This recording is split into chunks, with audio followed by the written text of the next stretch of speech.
behalf of CLC department, extends a warm welcome to all present here for the ATAL Faculty Development Program on Cross Modality Innovation, Generative AI in Language, Image Intelligence, and Medical Advancement, sponsored by AICTE Training and Learning Academy ATAL. This FDP mainly aims on the most transformative areas in artificial intelligence, that is generative AI. This is not just about machine learning to create, it's about redefining how we think, communicate, and innovate across various disciplines. This faculty development program is a platform designed to enable us to engage with new methodologies, adapting the cutting edge advancements, and enhance our teaching and research capabilities. Now, let us move ahead with the inauguration ceremony of this FDP. Also, it is indeed a privilege and a moment of pride to extend a heartfelt welcome to our esteemed guest of honor, Mr. Kamal Lohani, scientist at SSPL DRDO. Your presence today inspires us and we eagerly look forward to your insights and guidance as we embark on this journey of learning and growth. I now invite our respected Principal Sir, Professor Dharmendra Sani, to kindly felicitate our esteemed guest of honor. Please, sir.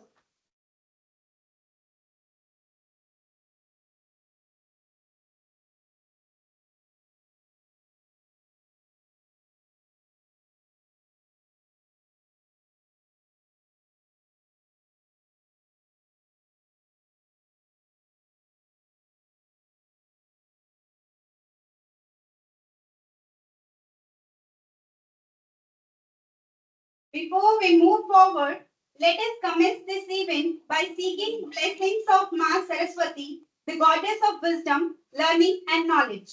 Lighting lamp is a traditional means of eliminating darkness and welcome in the light of knowledge and optimism. It signifies the beginning of new chapter where we seek to illuminate our minds with the brilliance of knowledge. I now request our respected guest of honor, Principal Sir, Vice Principal Academics, Vice Principal Admin, Deans, Directors, and HODs who have always been a guiding light for our institution to come forward for the lamp lighting ceremony.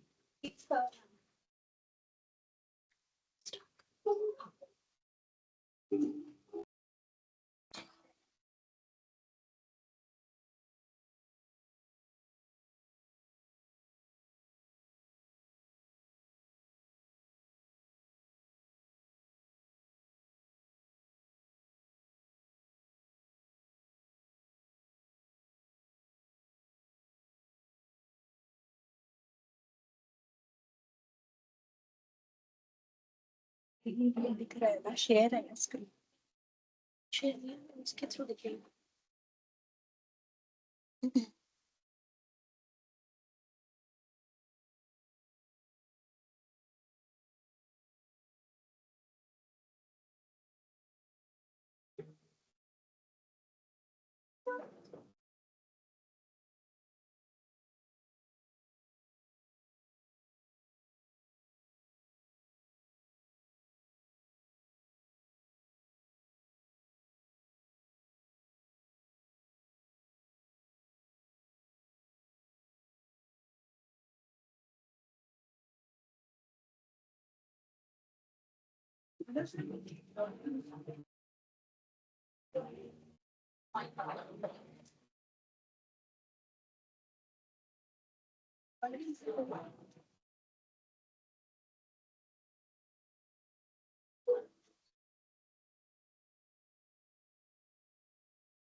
Thank you all.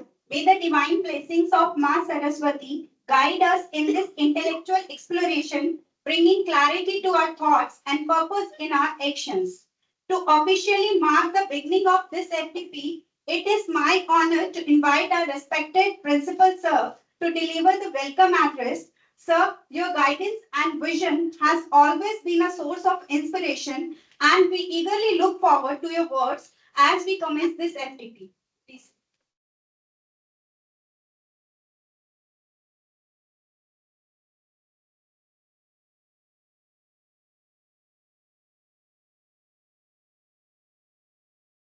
Morning, everyone. Hello. Good morning, everyone. Good morning. On behalf of RCB Dapit family, I welcome Ravani sir. We are happy to have you here, and it's a great gesture from your side that you found time from your busy schedule and come to this occasion. Thank you very much for that. Head of departments, deans, faculty members. When we go inside our classrooms, you always see the eyes of your students. They have a lot of expectations from us. When they look at us, the expectations are that we are well prepared and we will deliver as per to their expectations. And challenges are always there with the teachers because the immense amount of knowledge which never happened in our time is already there on internet. You must have seen that when students studying inside their home, they are not touching the textbooks. They are only touching the social media. They look at YouTube videos. The content which is discussed inside the classroom, better than that content, is available on the internet. So there is always a challenge for people like us. So we need to master certain skills that we provide value inside the classrooms. Something which they may not get on the internet, YouTube, or other social media platforms. So we need to understand this is the need of the hour. If we want to make our classroom interesting, then we need to brush up our knowledge, acquire certain things extra, so that we can add something competitive advantage to our teaching. So that is required. That is why we conduct all such programs. If you are inside your classrooms and you are not giving some exercises, some better experiences that which are in parallel to the YouTube or other social media or something additional, then students are not going to come to our class. So you will have to have with that energy, that skill set, that additional advantage inside our classrooms. Only then students are going to take interest in our class in the future. Otherwise, they probably will not like to come to your class. So it becomes a responsibility on our shoulder that we need to brush up our technical things. With that energy, we should go inside the classrooms. We should conduct our exercises. We should design our tutorials. We should design our assignments like that so that they feel a challenge in solving them. Even if they refer the internet or anything, they may get help, but they are not able to solve it. So such kind of status has to be there inside the classrooms. And it should be interesting also. You make groups, give group assignments, then there will be people who will be feeling challenged in solving that. How that will come, that level will come when we will be attending or updating our skills by attending such faculty development programs. Then that monotonous tone of classrooms will go away. So why I am telling you, because we have been in such a scenario that students nowadays are going more towards internet platforms, referring YouTubes, not referring our notes, not studying textbooks. So you have to design your teaching like that. And I thank you, Computer Science Department, for having this FDP on the latest, generative AI and other technical domains, image intelligence, then medical advancements. So with that, I think those who are in this area, they will be able to work enough of this field. And I'm hopeful that people, those who will be delivering their lectures, they will be able to add skills to our faculty members, those who are attending here and on online platforms. I would request them that they should conduct hands-on exercises with all teachers so that they learn and they add to their skills. Thank you very much. Congratulations to the department and to all teachers and non-teaching staff members, those who are contributing to it.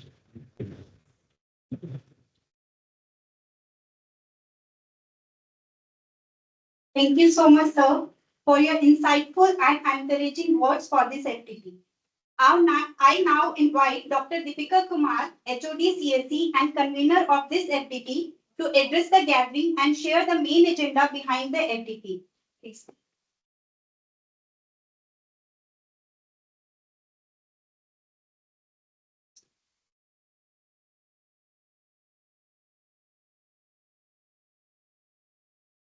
Good morning, everyone.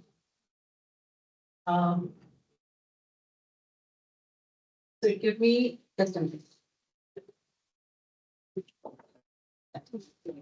Very good morning to our guest of honor, Mr. Kamal Lohani, Principal Sir, Vice Principal Academics, Vice Principal Edwin, all HODs, teams, faculty members, and my dear participants. Thank you, Mr. Lohani, for accepting our invitation and attending and gracing this occasion. It is immense pleasure and honor that I extend a warm welcome to all of you at the inaugural ceremony of ATAL Faculty Development Program on cross-modality innovation, generative AI in language, image intelligence, and medical advancements, which is sponsored by ATAL. Today, we are beginning an exciting journey towards growth, learning, and transformation in the world of academia. As the head of the department CSE and coordinator of ATAL, it is my privilege to introduce this program, which is designed to empower, enrich, and equip you. The objective of this FDP is to explore the latest concepts, challenges, and future directions in the area of generative AI, which is the current technology paradigm. This FDP also includes hands-on training sessions for the faculties and the research scholars. So these 6 days will be enriching sessions for all of us. So we have renowned resource persons from academia for this FDP, which have Dr. Subramania Murala from Trinity College, Dublin, Dr. Swati Agrawal, Molde University, Norway, Professor R.K. Agrawal, JNU, Professor Vishwakarma, GJSIPU, Professor Archana Singhal, Delhi University, Dr. Anuradha Chuk, GJSIPU, Dr. M.A. Ansari, Gautam Buddha University, Dr. Anjali Shoki, GJSIP. And we have industry experts, Dr. Supriya Bajpai and Dr. Neeraj from Fujitsu Research of Lab, Bangalore, and Mr. Yuvraj, Nokia Networks. So thanks to all academia and industry experts for accepting our FDP invite as eminent speakers of FDP. Thank you so much. I express my gratitude to our esteemed principal, sir, Professor Dharmendra Saini, for approval and motivating us for organizing this FDP. He always supported us. His unwavering support has been instrumental in our growth and development. Thank you so much, sir. I would like to thank my organizing team, my co-conveners, Dr. Jolly Parekh, Dr. Gargi, Dr. Rakhi ma'am, Ms. Nupur ma'am, and all the CSE department faculty members and staff members who always put in their hard efforts to guarantee successfully organizing and completion of this event and always support me. Thank you so much. So I would like to express my appreciation to the participants. We have received numerous number of registrations for this FDP. We have received 240 registrations. And so thank you participants for making this FDP a success. Finally, in conclusion, I would like to thank each and every one of you, my faculty members, HODs, deans, admin staff, management, staff members for your support and participation in making this event a great success. Thank you so much for being here and gracing the occasion. Thank you so much.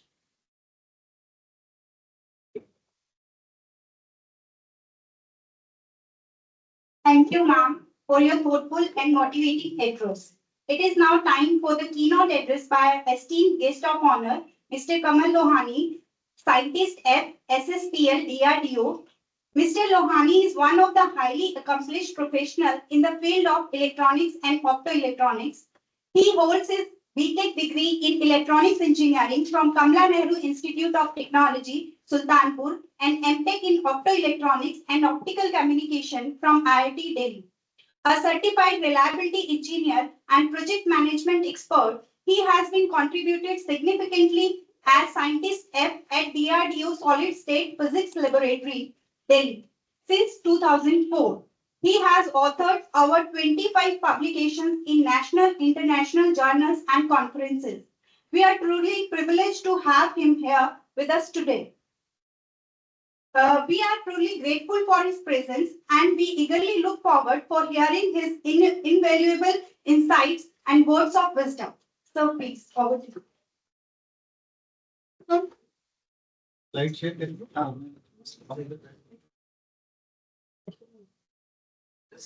Slide करना है क्या? I don't know. I'm not aware. Okay, then we can. We have. Yes. Okay.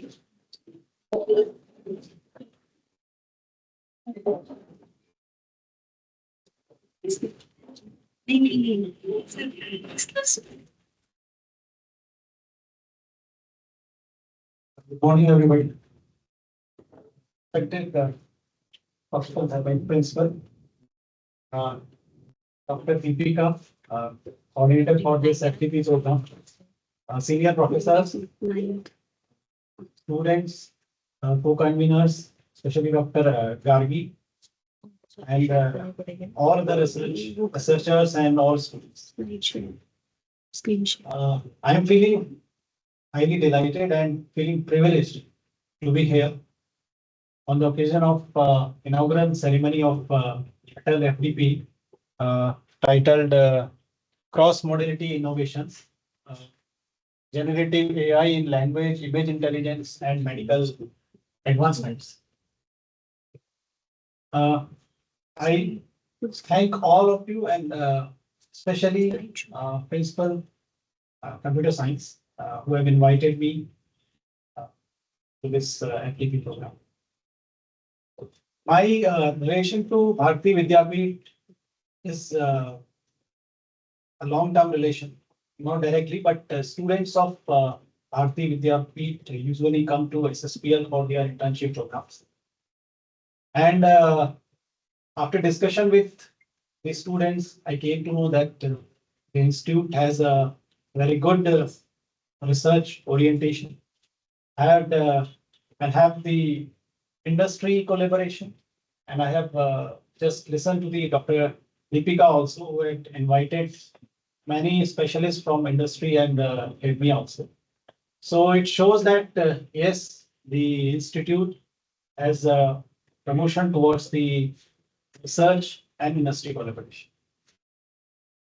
On lighter note, when we were sitting in the principal's office, I just came to know the preparations for this FTP program, and I reminded my days of college because preparing for this such kind of events is very challenging and difficult, and many times many mishaps happen. So this is a challenging work, and organizing such event is really a task, a tough task. So I want to introduce, first of all, I want to introduce the solid state physics lab where I am working. Although you all are from computer science background and my background is electronics engineering. So I am from SSPL DRDO and can you please next slide. Yes, it's just a second. There are various verticals in SSPL on which the lab is working. So, for example, we have the major task is the fabrication of devices, design, development, and fabrication of devices. We have multiple types of materials. For example, gallium nitride, gallium arsenide, indium phosphide, FDP, MCT. So various materials are being stored in the laboratory and devices are being fabricated.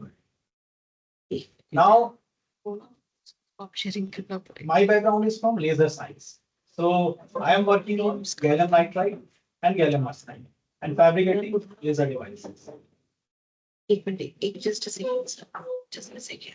Actually, the system runs in this way. Just a second. उसमें देखिए ना इधर वाला हाँ एक minute इसमें जो stop sharing actually system runs in So meanwhile, let us discuss screen share problem, screen share two problem statements for artificial intelligence. okay इसमें फिर problem One of the major component, one of the major system in defense forces is thermal imaging. So thermal imaging is used to be import technology, but nowadays on thermal imaging, the India or Indian academia and research labs are working very hard. वहीं से देख के वही वो इधर से ना वो करनी पड़ेगी The issue with thermal imaging is fabrication of devices which have very high resolution. The resolution depends upon the size of device and the target which you are detecting. For example, for thermal imaging, आप वहीं से if we want to detect a gun which is kept behind the stable, so what we will do, we will try to image the temperature because it's a thermal sensor. When you image the temperature of this gun or this small object, what will happen? The background temperature will have a noise and you will not be able to resolve the gun clearly. Now you have RGB kind of camera. RGB camera is visible light sensor. Light sensors have high resolution, small pixel size. So you are able to detect, to identify the gun or the small object very clearly. Now, as this generative AI can come into the picture, if you have cross modality framework with RGB sensors and the thermal imagers, thermal sensors, then probably you will be able to detect small size objects very clearly. So this is one of the requirement which is at present which is very essential also. Second is the drone technology. When drone is flying, that is the unmanned aerial vehicle. When it is flying, it needs to maneuver its trajectory as per the obstacles which are coming in front of it. Now, once this UAV goes far from the controller, then you have no control over the drone. So you must have something attached to the drone which can enable this drone to maneuver its trajectory. So here also comes into the picture, that is generative AI. So these are two major problems which at present the defense technology is facing. So probably in the FDP, in the coming days, in coming 6 days, we can discuss these two as case studies, because probably case studies are a part of FDP. Now, second is semiconductor technology. As we have seen during the post-COVID or the COVID situation, there was a wave of COVID, and then there was a wave of lack of semiconductor devices. We have seen the long waiting list in cars. We have seen long waiting list in various domestic devices also. So that was due to the absence or the lack of the semiconductor chips. And that was due to the COVID situation. So that wave led to the lack of these semiconductor chips. Now, there was no AI at that time. If the data or the AI was there, then probably the semiconductor companies could have imagined that there will be a vast demand of semiconductor chips and all the materials. Similarly, if we go to generative AI, then generative AI needs very fast, very high computational power. So that means you need very fast semiconductor chips. So generative AI and the semiconductor chips are interrelated. If you want to have generative AI, you need to have very fast, high powered chips. When we talk of those chips, that means a node of 3 nanometer, 5 nanometer chips, which is very critical and very advanced technology. Third is the requirement of materials during the supply chain. When we talk of supply chain, that means when you are fabricating the devices, you need material, you need electricity, you need water. When you talk of material, you need semiconductor wafers, you need acid, bases, photoresist, etc. This supply chain need to be well managed, and you must have the knowledge of the whole market. That's where and when the material is required. So here, this generative AI can play an important role. Within the lab, I will show one picture. Just wait. So, This one or just back? The next one. This one. okay. So, I'm just नहीं just ये सही ठीक है I'm showing one big picture where it is written that facet cross section. The size of this chip is around 400 micron by 100 micron. So this is the microscopic image, and you can see some of the cracks on the this facet or the mirror of this device. So there are large number of thousands of such devices being fabricated. Looking onto every device, every time takes very high time to fabricate such systems. Here AI can play an important role. It can have previous data, it can with the generative AI, it can find out that what kind of the defects will be there on the device, so that those devices can be screened out of the assembly. So this is also one of the problem statement, and one or two of your students have worked on this also. But now the issue is the data, because to present or to have some AI model in the defect identification, you need to have very large number of such pictures. But that is again a challenge. So if you have some model where you can you can have a framework so that we can find that yes, these devices can be screened out. So if you can do all that, probably this can also be kind of fun. First slide.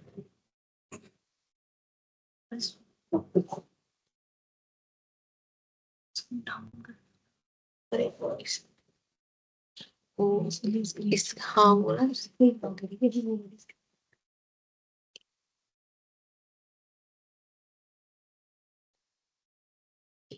यहाँ पे गाना नीचे थी share को stop कर share तो screen share कर ये दूसरी पता नहीं पीपीटी कर दो एक फिर से करती हूँ स्क्रीन शेयर कर नहीं वो उससे एक screen share full screen down PPT के हाँ दिस वन स्क्रीन उसमें बीच ये वाले नेक्स्ट अब पूरा screen So SSPL, we have these major verticals. So first is MMIC technology. Probably some of you are aware of it, and this is the microwave integrated circuits. So here we fabricate RF amplifiers, RF switches. Nowadays, DRDO has a major thrust on inclusion of AI in all kind of devices. For example, we have set up few labs also. Like one is a young scientist lab that is based on Hyderabad and Bangalore. So those are working on especially on artificial intelligence. Similarly, few labs in Hyderabad like RCI and DRDL, those are also working on artificial intelligence. So if you want to have a core discussion on AI, generative AI, so those labs will be highly helpful. We have a few task projects on AI also, like image identification, deep fakes for war scenario. And one of the important project is image identification for anti-tank missiles. And in addition, few projects on finding these small objects. These are also going on. But for those, probably the principal sir can contact, through us also, with those DRDO labs, so that in this area you can have advanced some projects also. Second is the acoustic sensors on which SSPL is working. So the sensors are basically for detection of gases or the various nitrates, etc. We have working on nano sensors also, the small devices for gas sensing, the terahertz devices for the security and protection. Like if you have something hidden inside your clothes, that can be identified with the terahertz devices. Sometimes just near the skin also, you can have terahertz devices to identify the object. Then technology, the high gravitational switches, which are fabricated for missiles.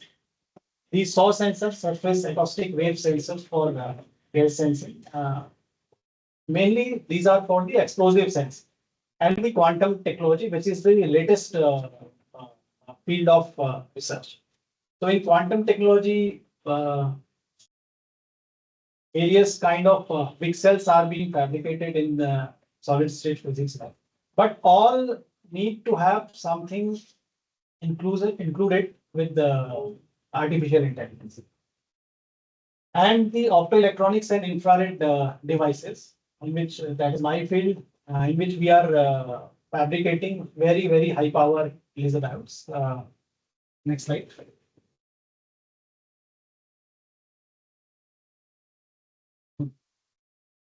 That's right. So these all devices are fabricated at SSPL. Okay, just wait. I just discuss on the. Okay, this one. Yes. So these are the small laser diodes. Now the diodes, the size of diode is around 400, 500 micron only. And these all are emitting 15 watt, 5 watt, 10 watt, kilowatt class of laser power. But this power from a single diode is small power. But these are the basic components of directed energy weapons.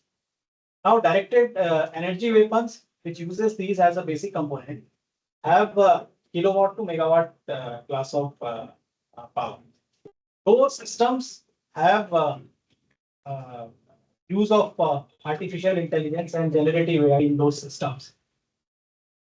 The last one which I am showing, the blue one, is the latest technology, which is gallium nitride laser emission. The blue one. So that is a blue laser emitting near 450 nanometer. And for underwater communication, such kind of lasers are basic components, because those wavelengths have very low absorbance in seawater. So SSPL is working on gallium nitride based 15, 450, 480 nanometer devices. And this module which I am showing is for a fencing module. the laser which is used for fencing. Fencing means this is a invisible laser line. If you cross this, you will have an alarm or a trigger of gun. Now, this is basic building block, but the full fencing system has again a role of AI. How? Suppose there are 2 or 3 beams. Fence has been fabricated with these beams, and you want to detect whether it is a human intervention or it was an animal intervention. Because if it is loaded at the fence or the border, for example, Rajasthan or Jammu Kashmir, then not only a human but also animal can intervene in it. So with AI, you can detect whether it was a human or an animal. Accordingly, you have a trigger of gun or there should be no trigger. So in these systems, AI is being used. Next. So this was, I was just showing that such kind of device was there, the laser device, with size of around 1 mm to 4 micron, which is very tiny size. And light is coming from here. Now these all such chips are integrated to have very, very high power, which can destroy a plane or a tank or any incoming target also. This picture which I am showing is for a directed energy weapon system. From the ground station, you have a laser beam going to the aerial target and destroying the aerial target. Now there also a role of AI, because when beam go through the atmosphere, then the atmosphere reflections, atmospheric refractive indexes, all these changes. So modeling this full atmosphere channel and accordingly steering a beam is one of the major changes. The green one I am showing the application of lasers with green or blue emission, because the green lights have a very, very high impact on eyes. So these are used as lasers. Now this is underwater communication, exploration of oil, exploration of explosive inside the sea. So here also we use, for example, the green lines or blue lines. Those shows the underwater optical communication, the wireless communication. But the power levels which are needed inside the sea are very, very high because the absorbance is very high. But fabricating very high power device is difficult. So again, you need to have implementation of AI to find out whether we are detecting the correct target. Next. Next. Now, on the collaboration side, what we have in the SSV, we have a large number of systems which are useful for fabricating devices. Plus, we have well-equipped design lab also, where we have large number of software. These are the fabrication systems. For example, mask liner, which is used for the first photolithography, and evaporation systems, the electron beam evaporation systems, the plasma enhanced chemical vapor deposition system. These all are for epitaxial growth of materials. Thermal processing, ELPL, these are all mainly for the material characterization and device characterization. Then we have full integration testing and packaging lab, which includes diamond striving, wire bonders, tie bonders, RF testing systems, XPS SIMs also. These are also for material characterization. So these facilities can be utilized. It seems in somewhat not related with computer science, but probably nowadays all the branches, all the branches of engineering have interrelation. So you may have something in collaboration with the other departments of your institute. So these facilities can be utilized from the SSPL also. And now on the generative AI and this topic, probably in the next 6 days, we have a large number of the experts who will be talking on it. And I expect that on the 6th day, probably you have at least 2 or 3 conclusive sessions also, and in which probably one which you can give your suggestion for the defense forces also. For example, if you say that you have discussion case studies on drones or thermal imaging. And second, something which is directly implemented just after the FDP, you can implement into the classroom. And sir was also saying that something special should be done so that we don't have the copying from internet, because yes, it is correct that not only the students, everybody is even the researchers also must see the internet. So if something that kind of can be done, probably the FDP, this FDP will be highly beneficial and useful. So at last, I thank Principal Sir and Dr. Deepika, the whole team, and congratulate the team and the institute for organizing this FDP program. Jai Hind.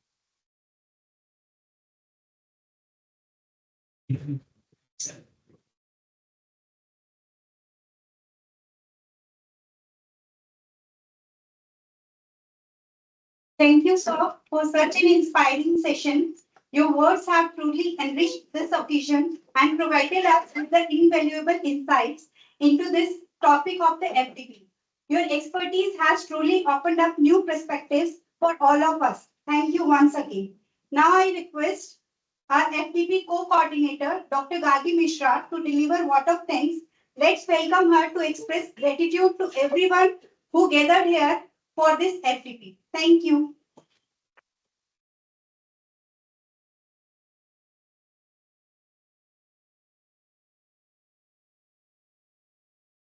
Good morning, everyone. On behalf of Bharati Vidyapeeth's College of Engineering, New Delhi, it is my privilege and honor to deliver the vote of thanks for this prestigious AICTE-sponsored ATAL FDP on cross-modality innovation, generative AI in language, image intelligence, and medical advancements. It is scheduled over 6 days from December 9 to December 14, 2024. To set the tone for this moment, I would like to share a meaningful Hindi quote by Sant Kabir that perfectly aligns with the essence of learning and growth. ज्ञान अनमोल धन है जो करे विचार, ज्ञान अनमोल धन है जो करे विचार, जितना खर्चे जगत में उतना बढ़े अपार. That is, knowledge is a priceless treasure that grows the more you share and reflect upon it. This quote reflects the core objective of this FDP, that is fostering knowledge sharing and interdisciplinary collaboration to unlock the transformative potential of generative AI. First and foremost, I extend my heartfelt gratitude to AICTE Training and Learning Academy ATAL for providing us with this platform to explore cross-modality innovation and a pivotal force in advancing AI research and applications. I am deeply thankful to our guest of honor, Mr. Kamal Lohani, scientist at SSPL DRDO, for gracing this occasion with his presence and sharing his valuable insights, which have added great significance to this event. A special thank you to our invited dignitaries, eminent speakers, and subject matter experts whose insights will guide us through topics like large language models, image intelligence, and medical advancements. Your expertise promises to enrich this journey. I extend my gratitude to our principal, Sir Professor Dharmender Saini, for his continuous encouragement and support towards impactful initiatives like this FDP. Your leadership is our guiding light, sir. Thank you, sir. I would like to extend my sincere thanks to the coordinator, Dr. Deepika Kumar, for her invaluable guidance and exceptional leadership in organizing this FDP. Thank you, ma'am. I would like to express my heartfelt gratitude to our organizing team and co-conveners of this FDP, Dr. Jolly Pari, Dr. Rakhi June, Ms. Nupur Chuk, for their dedicated efforts and unwavering commitment in ensuring the successful organization and smooth execution of this event. To the organizing team, faculty and staff members of CSE department, my heartfelt appreciation for your tireless efforts and dedication in making this inaugural ceremony a grand success. To our attendees, faculty members, researchers, and industry professionals from across the country, I thank you for your enthusiastic participation. Your engagement is the cornerstone of this FDP success. I also thank the management, Mr. C.B. Sawant, Regional Director, and Mr. Sandeep Patil for their continuous support and encouragement in making this FDP possible. Lastly, I thank everyone present here for joining us on this momentous occasion. As we commence on this 6-day journey of learning and discovery, let us embrace the opportunities to innovate, collaborate, and create meaningful advancements in generative AI. Once again, thank you all for your presence and support. Let us move forward with enthusiasm and determination. Have a wonderful day ahead. Dhanyavad.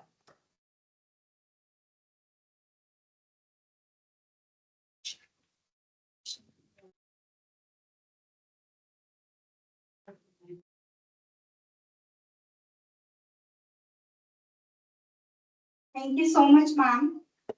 Now, let us proceed for session 1 of day 1, Foundations of Cross-Modality Innovation, Deep Generative Models by Dr. Subramaniam Murala. Dr. Murala is an associate professor at School of Computer Science and Statistics, Trinity College, Dublin, Ireland. His career includes a tenure as associate professor in electrical engineering at IIT Rupert and a postdoctoral research role at University of Windsor, Canada. With over 10 years of post-PhD research experience, Dr. Murala has significantly impacted the fields of computer vision and artificial intelligence. He established the Computer Vision and Pattern Recognition Laboratory, focusing on developing practical solutions for complex vision challenges. His research encompasses a range of areas, including computer vision, pattern recognition, and machine learning. Respected sir, it is my honor and privilege to welcome you as a distinguished resource person for this session of our faculty development program. Over to you, sir. Sir will be joining shortly for the online session. So you all can join in the online session till then. We will proceed with the session. And the persons who are there, please proceed for the high key in the back side of this plan. Thank you so much. Dhanyavad. Yeah. Good morning. Am I audible?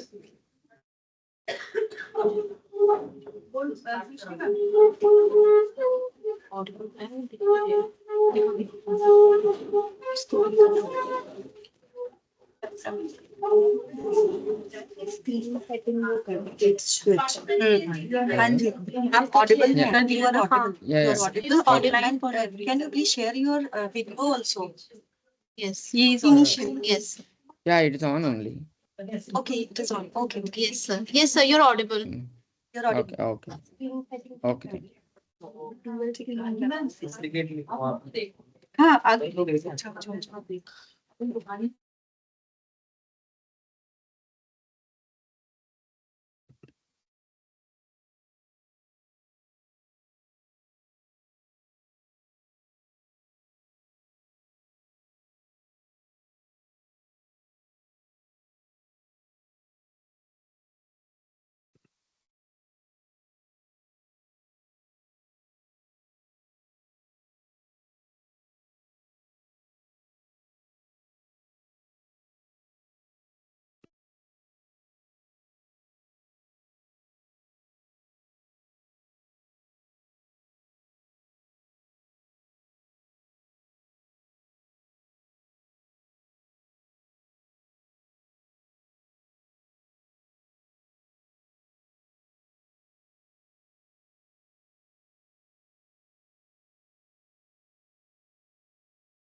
Day1 को.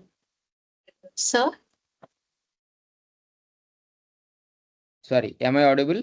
Yes, sir. Yes, Now sir, you are audible. Please start your session if everything is fine. You can share your screen, sir.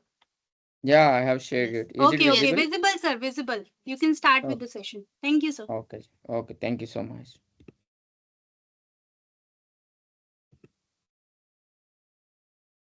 Good morning, everyone. Today I'm going to talk about the deep generative models for especially for computer vision applications. Um, and because of this, I'm going to start the basics of generative models.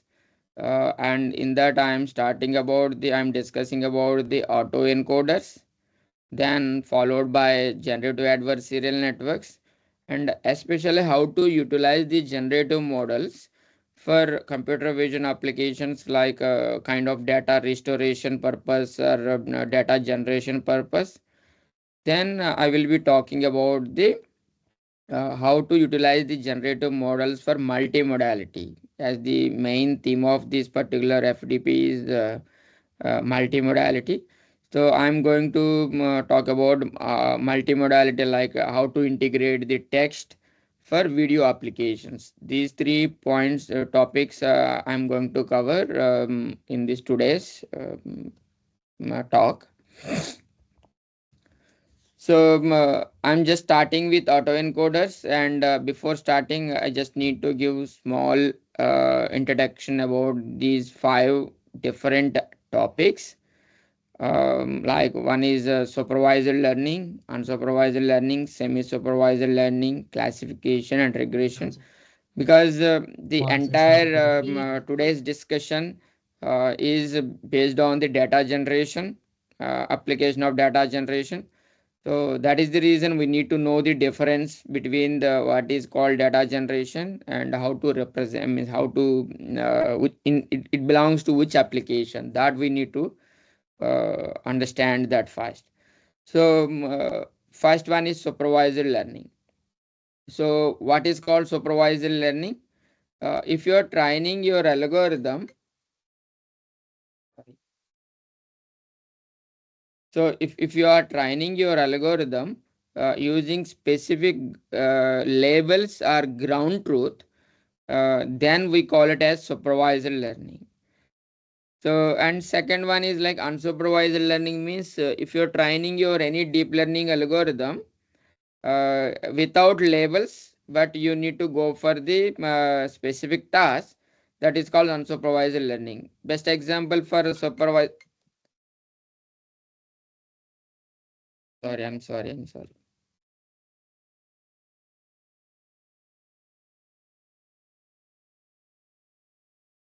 So best example for supervised learning is any like face recognition algorithm, any data generation purpose with like image denoising with ground truth, or maybe image super resolution with ground truth. These are all comes under the supervised learning.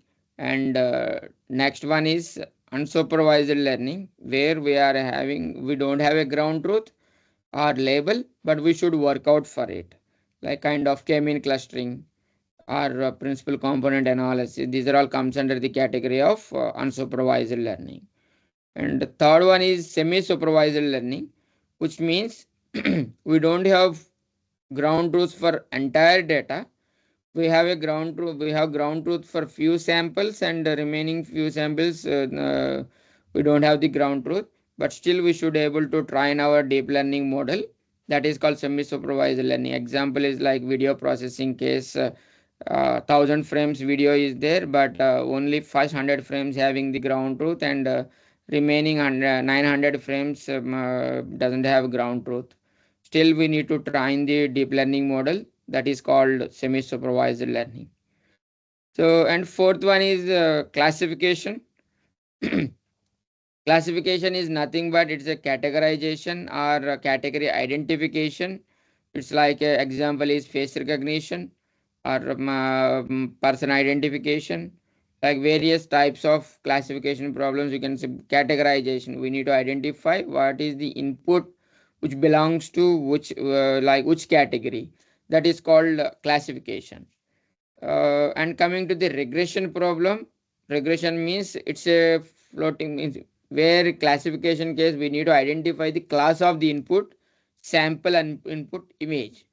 But regression means we need to predict the continuous numbers like temperature prediction. What will be the temperature tomorrow at 10 a.m. in Delhi? So if we need to predict that temperature, so that temperature should be generally in the form of floating point numbers, so our continuous number, like it may be in, 25 point something, 25.7. So this is in terms of continuous number. So when we need to predict the continuous number or maybe real number, that particular prediction we call it as regression problem. So today's entire discussion belongs to the under the category of regression problems like deep generative models. It should be a data generation problem. So where we comes under the category of regression. So it may be a image generation or image restoration, or maybe generating of a specific image with our text instructions. So these are all comes under the category of generative AI or generative models comes under the category of regression models. So in my today's entire talk is belongs to the regression problem. Just to differentiate that purpose, I have uh, discussed these 5 topics. So in first topic, I am going to talk about autoencoders. So autoencoders, again, this is also a, just a minute.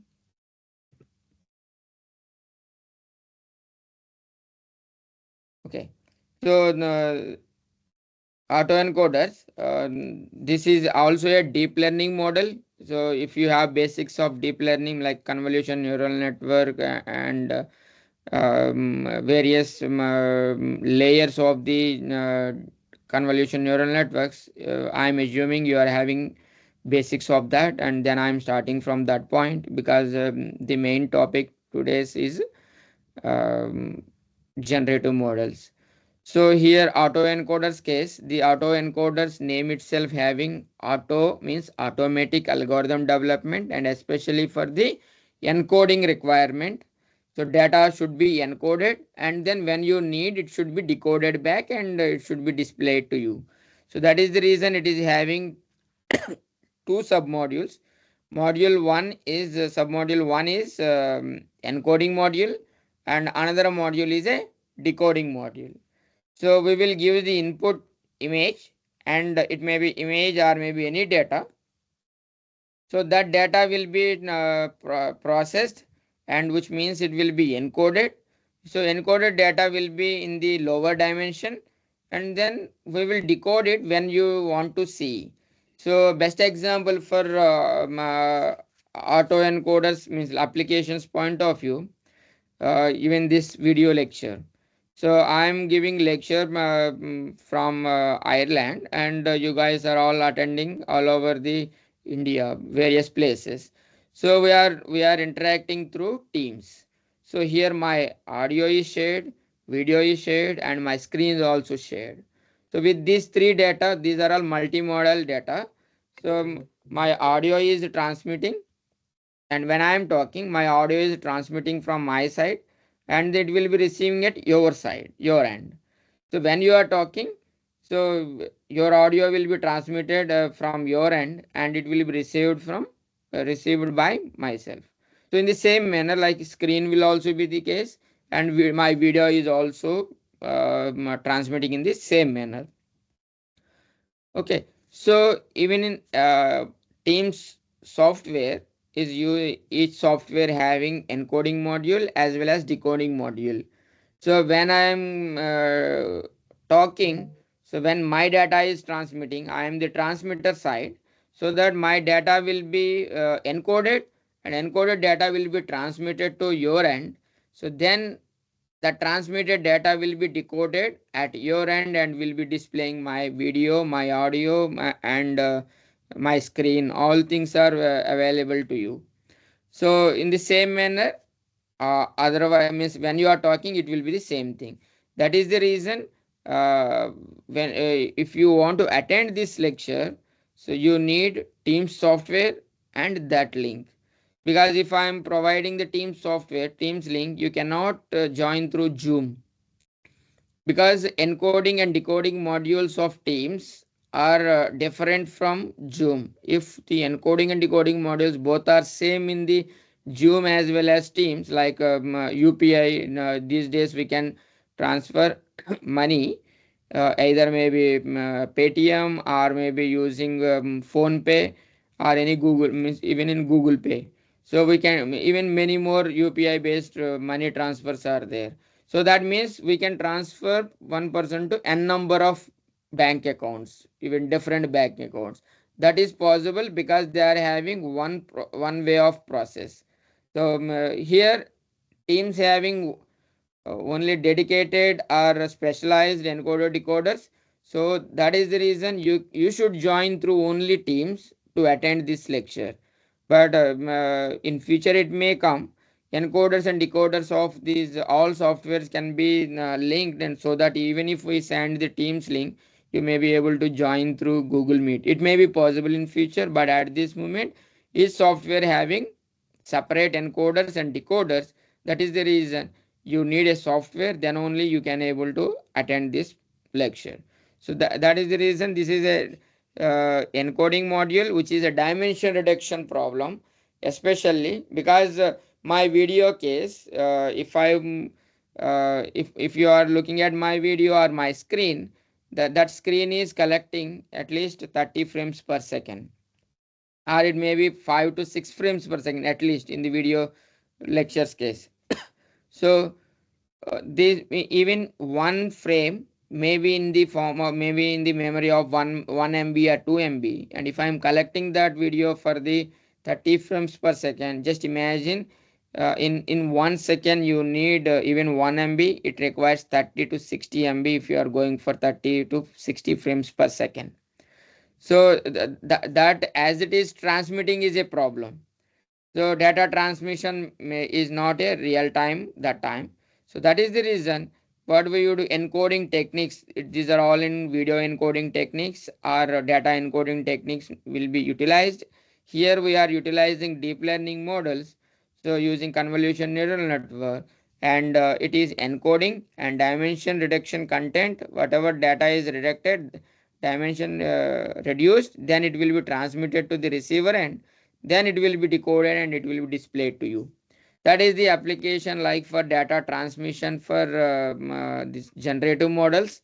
And the same manner we can use like if the video is there and we can store in the computer, and that display point of view means while storing it will be encoding, and only encoded data is getting stored, and when you want to display the or you want to play that video, you need to go for the decoding. So that is the reason you need a dedicated software to play the video. So but there are different softwares where encoding and decoding components are protocols are followed. That is the reason different softwares can able to open the videos. So these are all the various applications for auto encoders, data, especially data generation purpose, especially for data generation purpose. So here if you see x is the input and x dash is the output. Target is that output x dash should be same as the x. So for that purpose, initially we are applying few convolution layers so that we are getting the dimension reduction data. Once data is dimension got reduced, so this data either will be transmitted or may be stored. So then when you want to display that particular data, then we need to go for the decoding process, and then once we decode, x dash will be coming. This x dash should be same as the x. It may be audio data or it may be video data or maybe my screen. These are all different data modalities. It can be processed in this manner. So if I explain bit mathematical representation, so see here x is the input And if I'm assuming this particular process encoding module, let's say function f. So we are sending the data to a function f, which is you can say nonlinear function, where it is using convolution layers and different activation functions, and nonlinear layers are also there, where convolution is the linear layer, but different layers, like we are using we may use batch normalization and average pooling or max pooling, and then we use the various activation functions. Because of that, overall CNN architecture is a nonlinear network. So using that, we are reducing the dimension. For this, it will be f. F is the function. Similarly, decoding case, it will be g. Means that whatever output of encoder h will be given to the decoder, and decoder function is the g. And then resultant response from the decoder is r. What is the target here? Output r should be same as the input x. So this is the application for the purpose of data transmission or maybe data storage purpose. So this entire objective function here is, so you need to get the loss between input and as well as the generated output from the decoder. So both should be same. So I may go for the L1 loss or maybe L2 no, L2 loss, or different types of losses may be there. We will utilize, and those things will be matching the same input should be generated at the output. With that particular target, we generally go for the data generation purpose or data transmission purpose. So and this f of x can also be represented as nonlinear PCA, where PCA is nothing but principal component analysis, which is a dimension reduction algorithm. But PCA is a linear process, which is dividing the data into eigenvalues and eigenvectors, and the linear combination of eigenvector generally represents the entire data. So, but here we are utilizing the CNN layers, and which are convolution layers for with different activation functions. Overall architecture is comes under the category of nonlinear function. So that's why we can say this particular process is principal component analysis are the nonlinear functions. Nonlinear PCA, like sorry, not PCA is a nonlinear. This CNN encoding module or decoding module, especially encoding module, is non-linear PCA. We can generalize that manner. So same thing, whatever the application we have discussed, like same input should be generated at the output. This process we can say like it's an unsupervised process, because we are not using any dedicated labels. So target here input should be generated at the output. That's why we can say it's an unsupervised process, because there is no specific annotation of the data, and that data input itself needs to be generated output. But if you convert that into the supervised manner, so best example for that is denoising. So let's say there is a noisy image and corresponding ground truth is available, which is a clean image where noise is not present. So that time we will give this image as input to the autoencoders, encoder and decoder. So as it is a CNN network, the data will be generated. So which is nothing but denoised image will be coming. This denoised image will be compared with the ground truth while training, so that we can apply by the back propagation to the CNN network, and that network back propagation weights will be modified and updated accordingly. So based on that, that algorithm will be trained. So here the means target is that input is the noisy image and output should be a denoised image. So denoised image, and which means noise should be removed, which is a kind of restoration problem. So even deep generative models can be used for the data restoration purpose. So it can be a text, maybe the input, and based on that you can generate the image. So that is kind of generative models. In the same manner, the same generative models can be used for the restoration application, like denoising application. So same manner, these deep generative models can be used for the segmentation application, image segmentation application. I'm just introducing it, these just topics you can say, and even applications are also I'm discussing in my today's talk.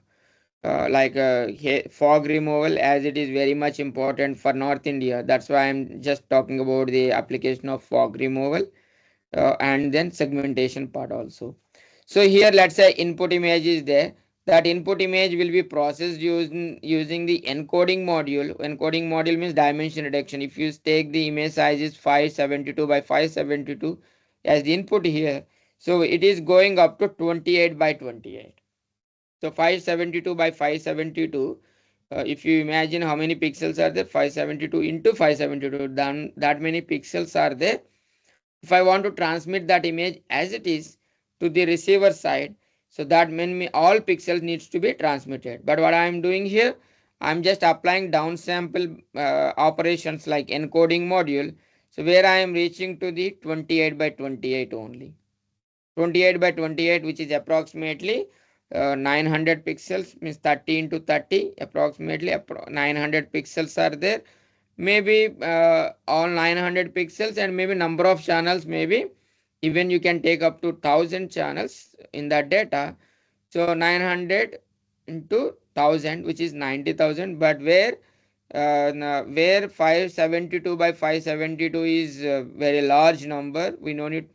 So instead of transmitting that many pixels, so we are transmitting this data 28 by 28 with feature dimension of 1000, means feature channels. So just 90,000, approximately 90,000 data we are transmitting. Then at the decoder side, we are going reverse process, and we are getting the whatever the size you want. This is a kind of data dimension reduction and reconstruction process. So like that we are working here. So in the segmentation case also same thing we can do. Here input is the image, and here output should be segmented output, and accordingly we train our encoder and decoder architecture, and based on that we go for the segmentation.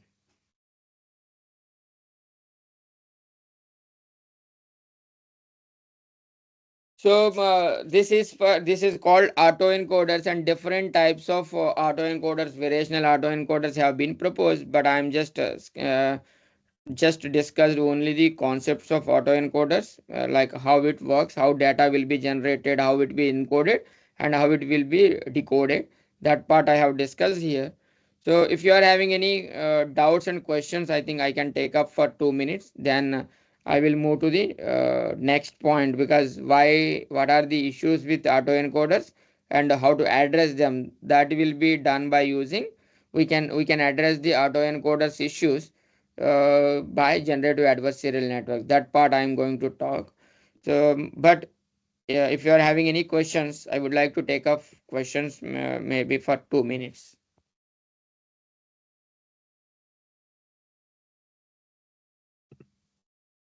Are you able to follow my content?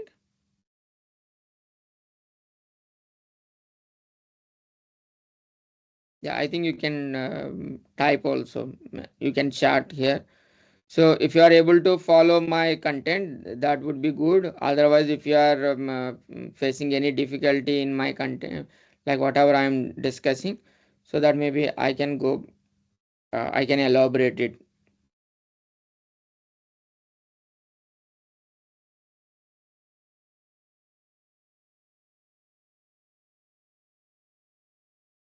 Okay. Any questions from your side up to this point?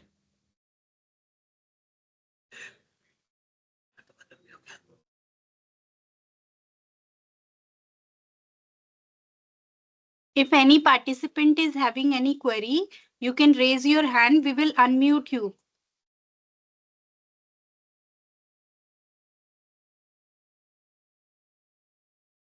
Sir, please check the chat. Yeah. I'm just checking. So please explain how segmentation is handled by decoder. Yeah, no problem. I can explain that. So this is again segmentation is a supervised process here. Uh, Encoder, it's a dimension reduction as we discussed. data will be means whatever data input size is 572 by 572. So data will be applied for with convolutions, and down you are getting the downsampled data as compared to the input. So now this data means this process is encoder. Now next part is the decoder case. So in the decoder, so this data will be applied for the deconvolutions in place of convolutions. So upsampling process will be done, and output will be compared with this ground truth. So your question is that how decoder can deal for the segmentation problems, like why especially encoder decoder is required for the segmentation. You should know that first. Let's say there is a one image, myself, my photograph, and background maybe trees are there, or maybe playground with grass. So if I want to go for the segmentation of human, like my mind, which is a foreground, and background is a maybe tree, or maybe any other buildings are there. But segmentation case, foreground should be segmented and background should be removed, means ignored. That is the target. So that time, if I apply a simple convolution layer without downsampling process, it will be bit difficult for the convolution neural network to reject the pixels belongs to the background and highlight the pixels belongs to the foreground. Like person is standing in front of maybe Taj Mahal. So Taj Mahal is a background and the person is a foreground. So rejecting of pixels belongs to background and highlighting the pixels belongs to the foreground with a original resolution actually very difficult task, and it may not able to converge your learning algorithm for this task of foreground segmentation and background removal. So for that purpose, what we have to do, let's say we go for the downsampling. Input image size is let's say 572 by 572. So then next downsampling is 284 by 284. What is the meaning of that? So after applying downsampling, means which is a multi-scale, resolution analysis you are making, which means like different sampling rates, which means number of pixels are reducing.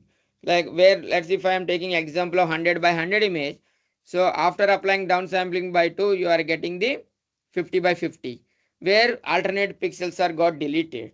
So once we delete the, just a minute.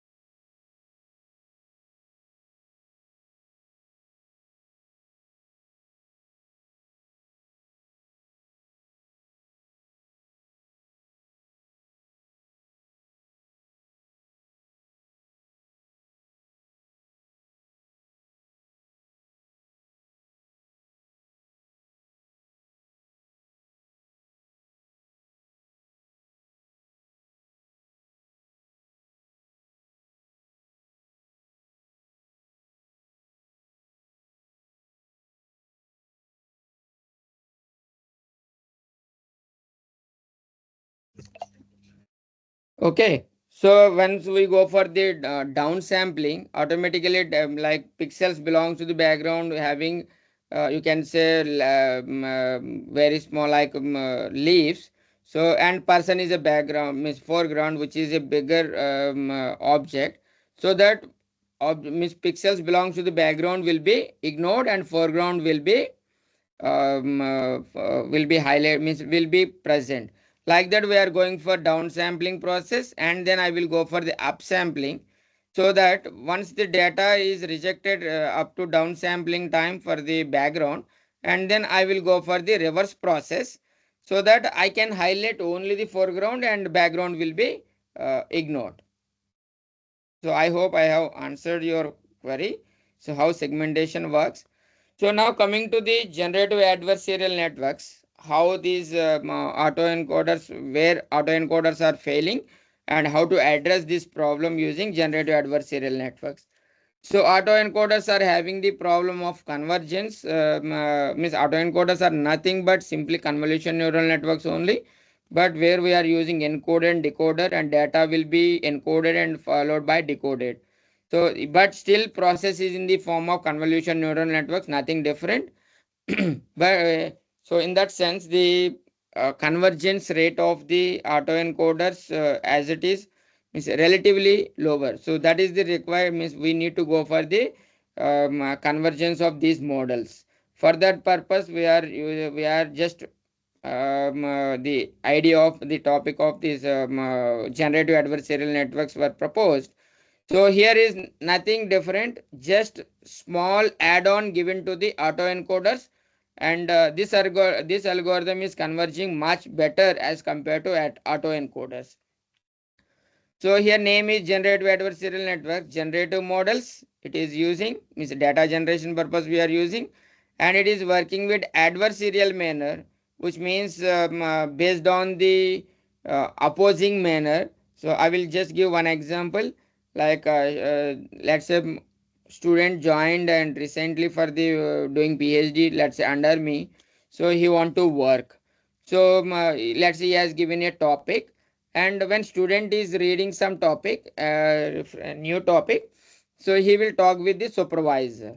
So when he is talking with the supervisor will try to identify the student mistakes, and he will supervisor will try to mentor him how to move further his for his research purpose.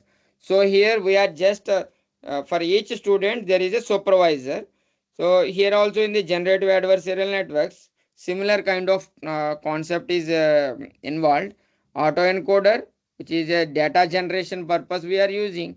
On top of the data generation, we are adding one more module, that is a supervisor module, mentor, where it is trying to identify the mistakes of the generator, which is nothing but autoencoders.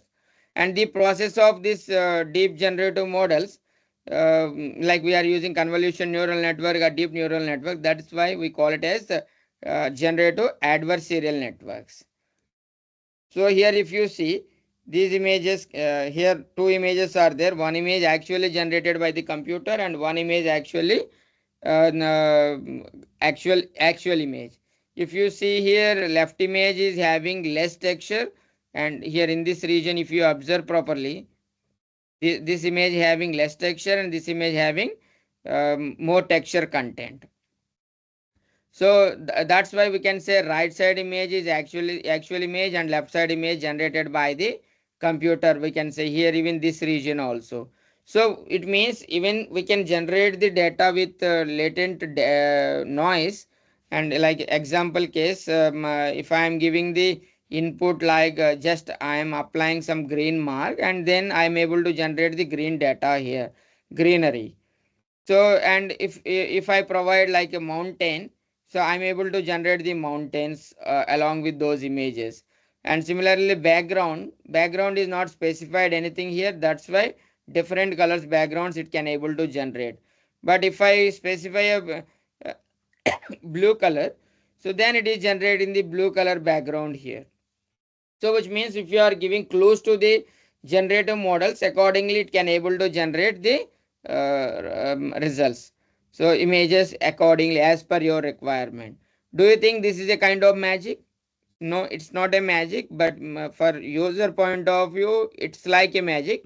But actual case, it's a lot of so many efforts are required in the background side training of the algorithm.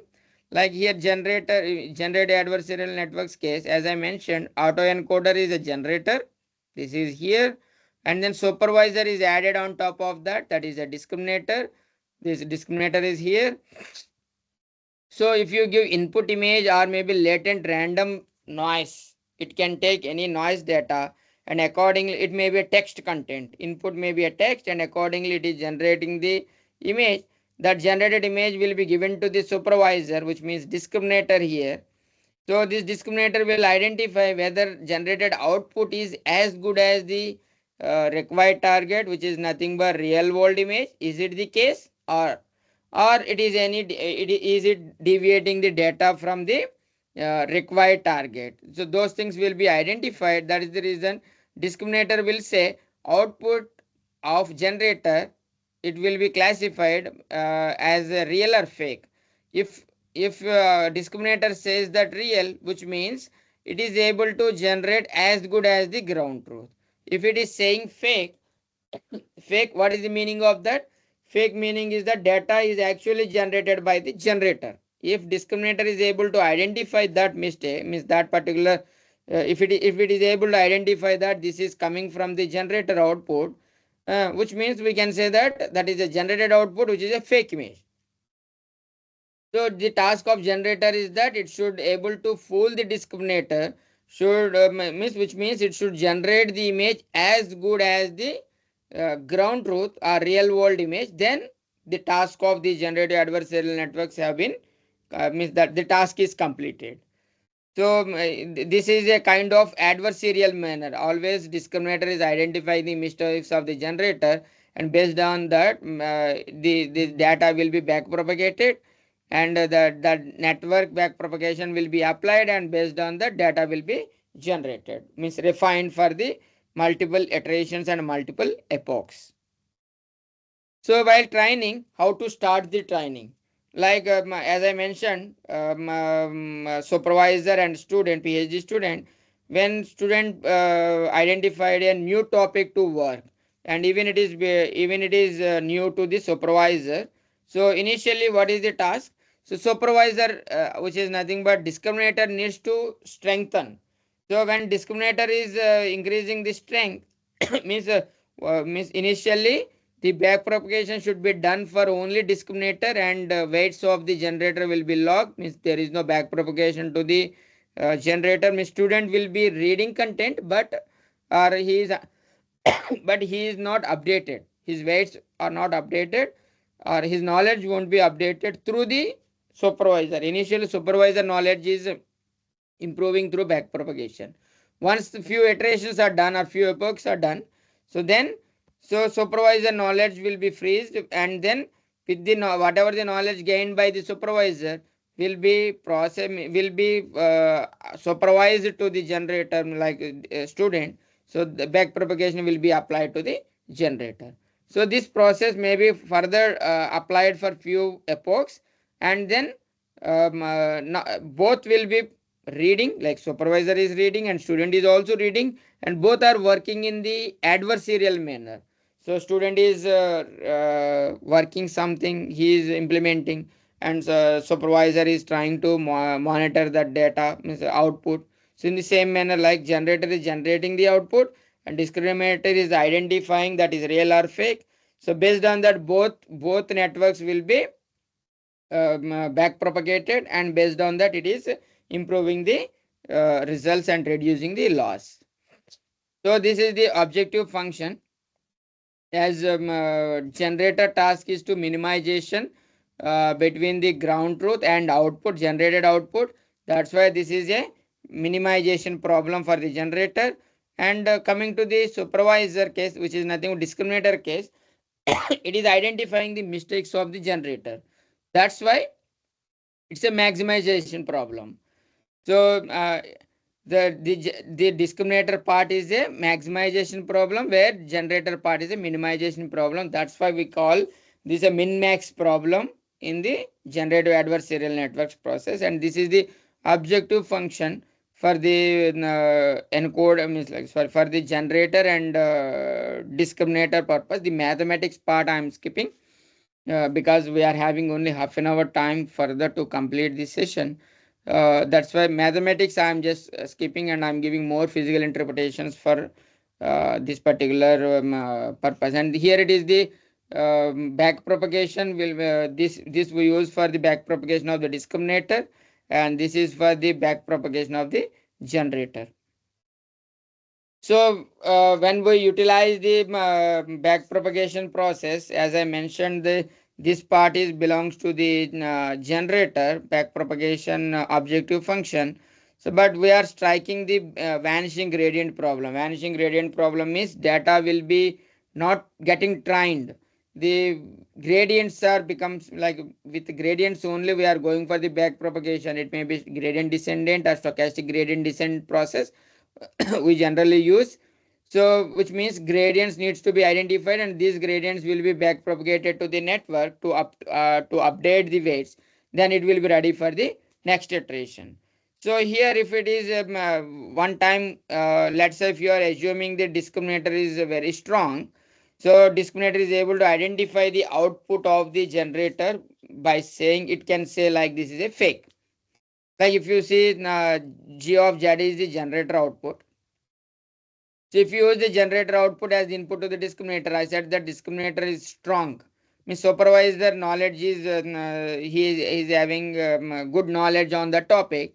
Definitely he can identify the mistake, which means it can say that the input to the discriminator is from the generator, which means it will say fake. It will say, it can able to identify the fake. Fake means this is 0, means you assume that fake is 0 and real is 1 for the classification problem. So then it will be 0, which means 1 minus 0 becomes 1 and log 1, which is 0. So when the log 1 equal to 0, that data needs to be back propagated to the generator. Then weights needs to be updated. But here your loss equal to 0. So which means you no need to update the generator. Means the generator is not necessary to update. That is the answer it is giving.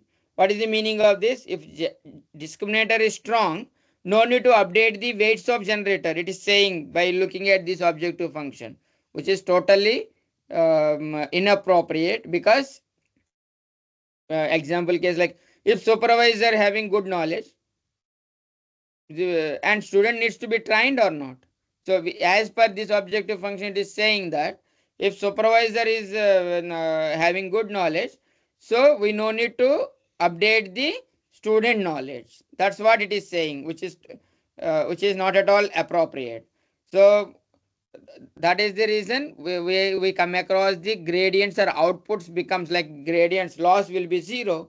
So it won't be back propagating that loss to the generative models. It's like weights of the generator. Then it will not be training. So it will not converge. So that is the problem of vanishing gradient problem when discriminator is strong with this particular objective function. So that is the reason they have applied the derivative of this, and the resultant objective function for the generator is this one. So then it can able to work out for the optimization of the weights.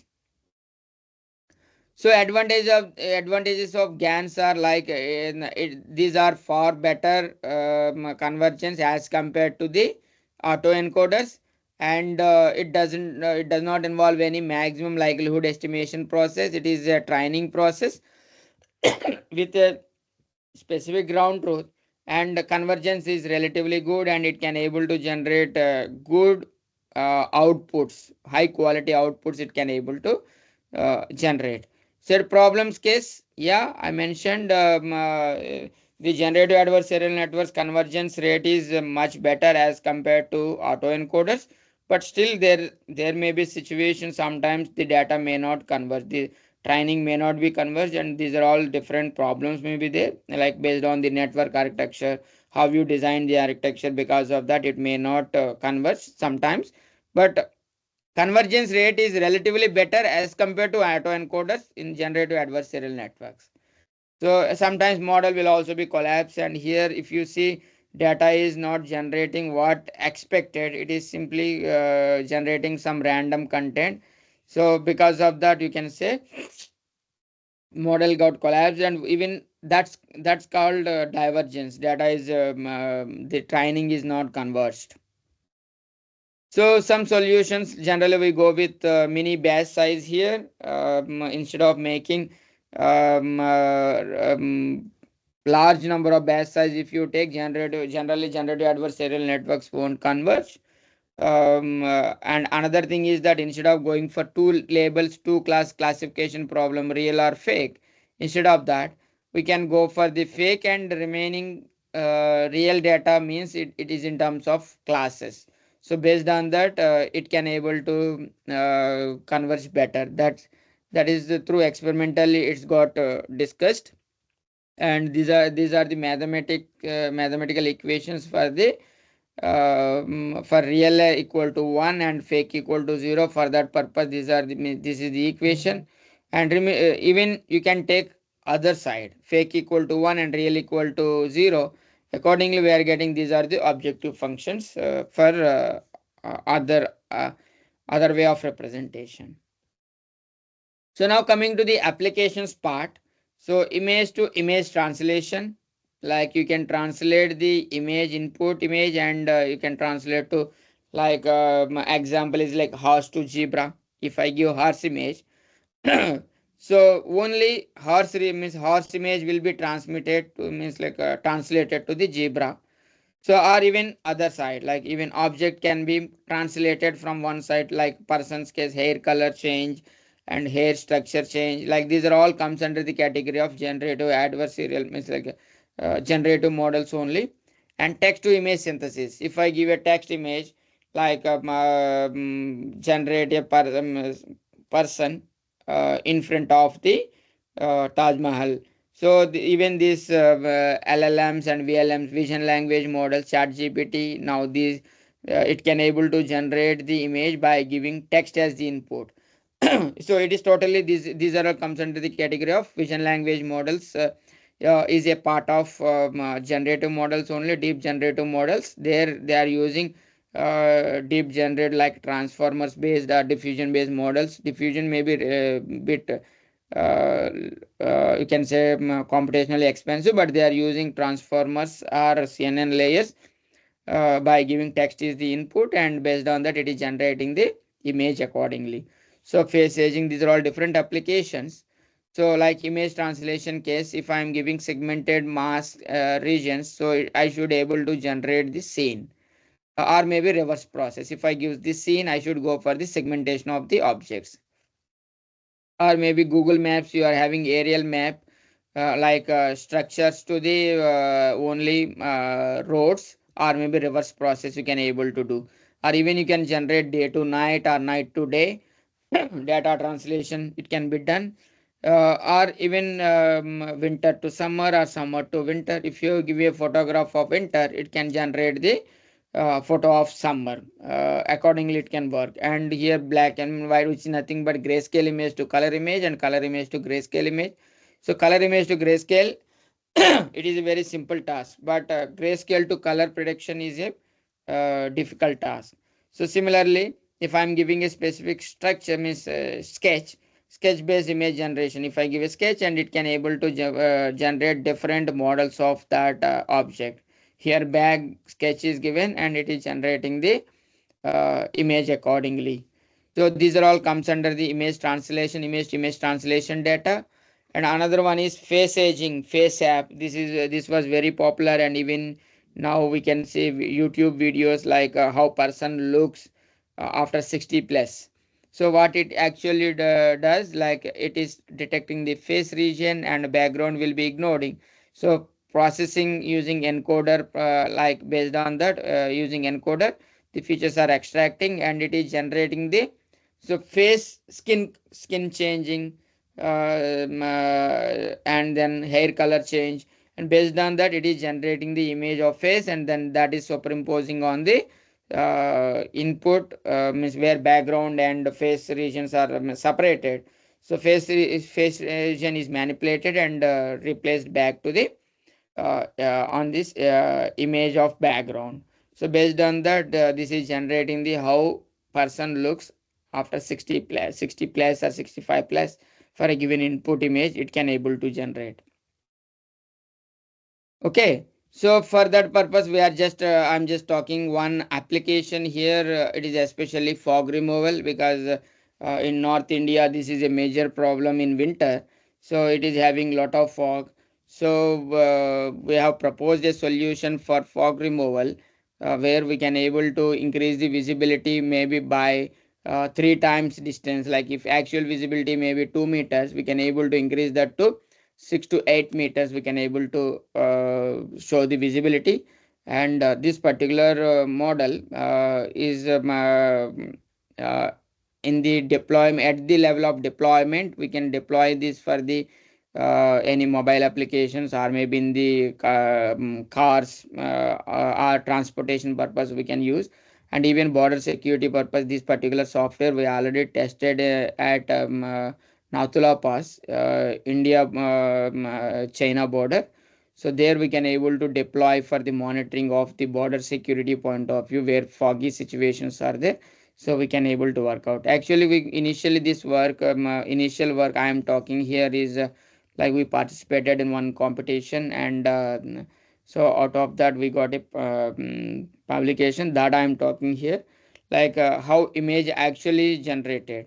So here this is actual image, content needs to be captured, but due to weather situations we are receiving this kind of image. When we are capturing using camera, it's a foggy data or hazy information is there, but actual content should be like this. So the target of this particular application is image restoration, where data getting disturbed, that disturbed data will be restored. So it should be like the clean image. So we have dealt this particular problem using using generative adversarial networks. This some topic, some literature I have given here, but I am skipping that literature content here.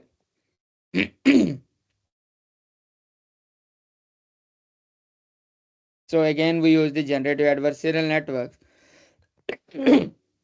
So here this is the generator model we have developed using inception concept as well as residual concepts. Inception means here multi-resolution analysis. We are using different kernel sizes, 3 by 3, 5 by 5, and 7 by 7 kernels, and those data will be integrated or concatenated, and accordingly we are going for the further process. And same manner residual one, to avoid the vanishing gradient problem, we have utilized the residual information as well.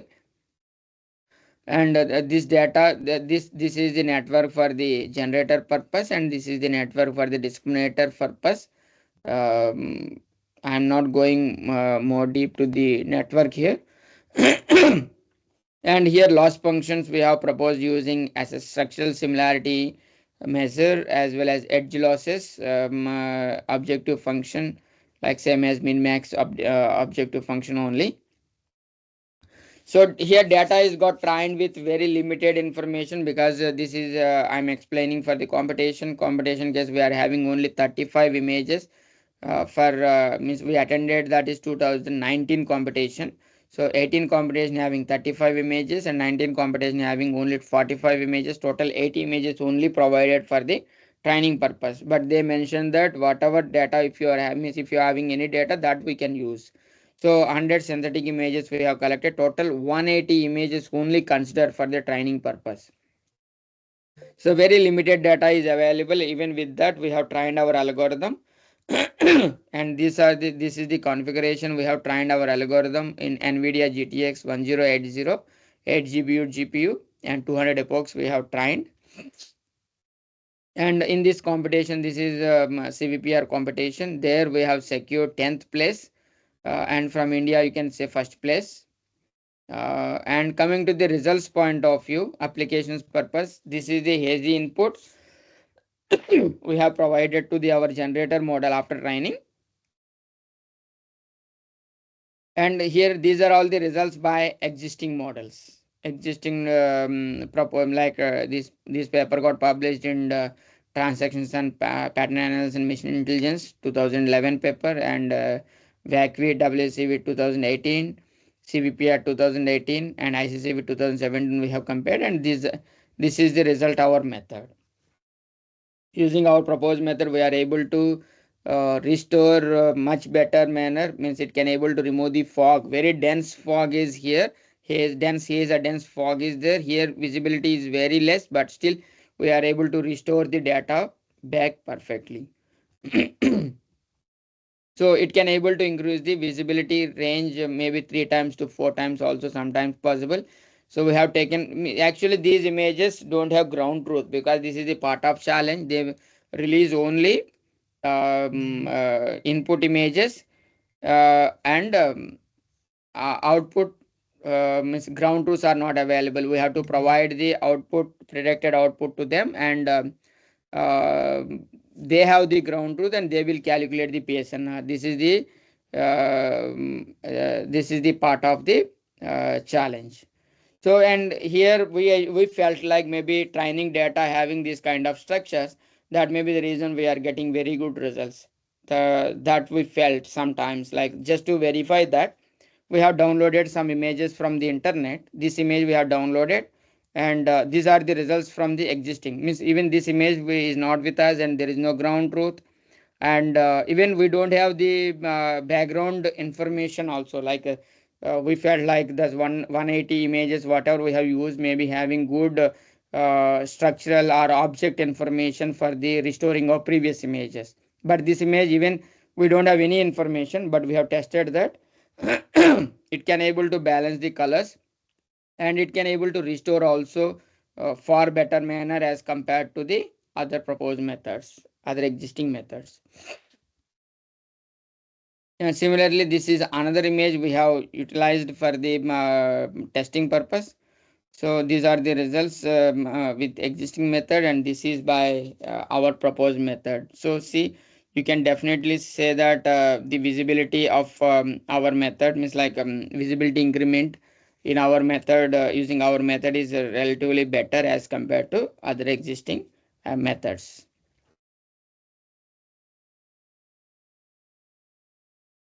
So this is actually the related to the our algorithm. Like we have utilized various residual blocks and inception blocks to generate the data, means restore the data, especially here.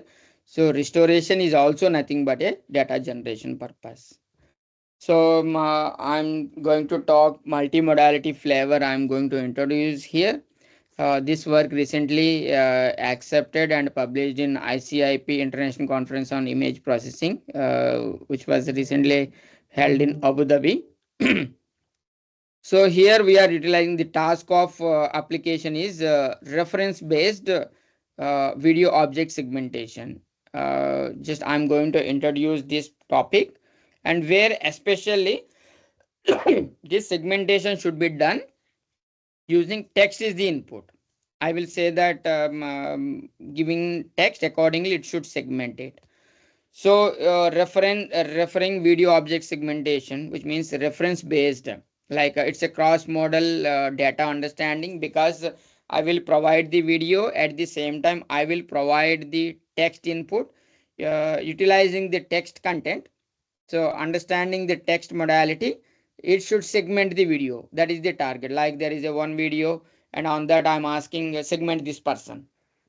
So you based on that, it should able to segment, and it requires definitely enhanced fusion mechanisms are required, because text is the one modality, and video is another modality, visual data, and another is a text modality. Both integration and understanding are the requirement of text needs to be applied onto the visual data.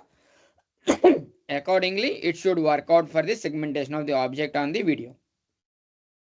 It's a very challenging problem, but so there is a possibility. So the multimodality data processing, so it's happening like this is a video. So in this video, I have given the text saying that the brown camel walking. So the target is that, means from this sentence, definitely we can understand that brown camel should be segmented. That is the we can understand. So once we give the video as well as text we are providing, based on that it should segment the camel. So this is the introduction for the, like you can say, application of requirements like this application here. So challenges case, data integration is a major challenge. Visual and text data should be integrated well, and the interpretation should be appropriate. Otherwise, it can segment wrong information. Means like it segment the wrong foreground object. So here we have developed a cross modality case. We have increased the integration of text components with the visual data for the segmentation purpose. So this is the architecture here. Video we are providing and text also providing. So we are providing. So here we are utilizing vision video swin video transformers architecture we have used for the data means like feature extraction, and similarly text encoder robot of features are extracted means using robot architecture we have extracted the text text features, and both features are integrated. Accordingly, integrated content will be feed it to the network, and based on that we are going for the segmentation of the object. So based on the text input we are segmenting, which means text based video editing we can say. So it's a one application, text based video editing. Here it is segmentation is the task. So here we have developed a Faluda block where enhanced cross modality we have proposed, and FAM it is a feature refinement module, and then one more TMSO block is also with different resolutions. It is working. So you can say Faluda block like which is nothing but feature amplification through text understanding, which is nothing but linguistic text understanding, and it's a dual attention. It is taking the visual features and text features, both are applying cross attention using transformer mechanism, and based on that it is generating the output. This output will be utilized further for the segmentation purpose. So I'm not going deeper because we are having less time. I think we are having 8 minutes only. And then on a feature attention module also we have proposed here. It is utilizing the cross attention mechanism. Cross attention means text versus visual features. We are making the attention mechanism between these two modalities, and based on that we are feature refinement is happening. And then further we have utilized the multi-scale concept, multi-granularity segmentation optimizer. Here we have proposed, and we are applying this process at multi-resolutions or multi-scales, like at multiple resolutions we are processing. Because of that it can able to perform better segmentation. So these are all the training details, and coming to the quantitative numbers, I don't think so it is required for you for understanding here. So I will just go for the visual purpose. Let's say this is a videos frame we are providing, and my question is here is that text content is a bald man standing and not fighting at the right side in the room. So here we can say the bald face, this is the person actually segmented, needs to be segmented. But if text and SGMG algorithm, it is a existing algorithm, it is actually segmenting this object. It is segmenting a wrong person. So see here how much difficult it is. It's not only foreground segmentation, it can segment background object as well. So it needs to be segment this object. See here our model is able to understand for better manner text, and it can able to segment well, and it is segmenting the actual object only, as compared to the means like here SGMG method is segmenting the wrong object. So this here actually we are integrating the text input, text data along with the visual data. Both are integrated. That is the reason we can say multimodality, and especially I have applied it for the segmentation purpose. So this is a cross-modal relationships needs to be calculated, means identified, and these cross-modal relationships should be integrated, and based on that we should go for the specific application where we are using here is a segmentation problem. Same thing you can go for video editing, and these days diffusion models are popular, are emerging field. Everyone using diffusion models for data manipulations or data generation purpose. So with this I am just completing my lecture. So if you are having any questions, I can take up the questions for maybe 2 to 3 minutes. Otherwise, we can wind up this session. If you are having any questions, we can take up. Any queries, please, you can ask participants.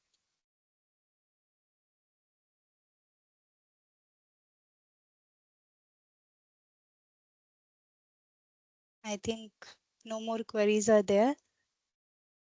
Please raise your hands if you have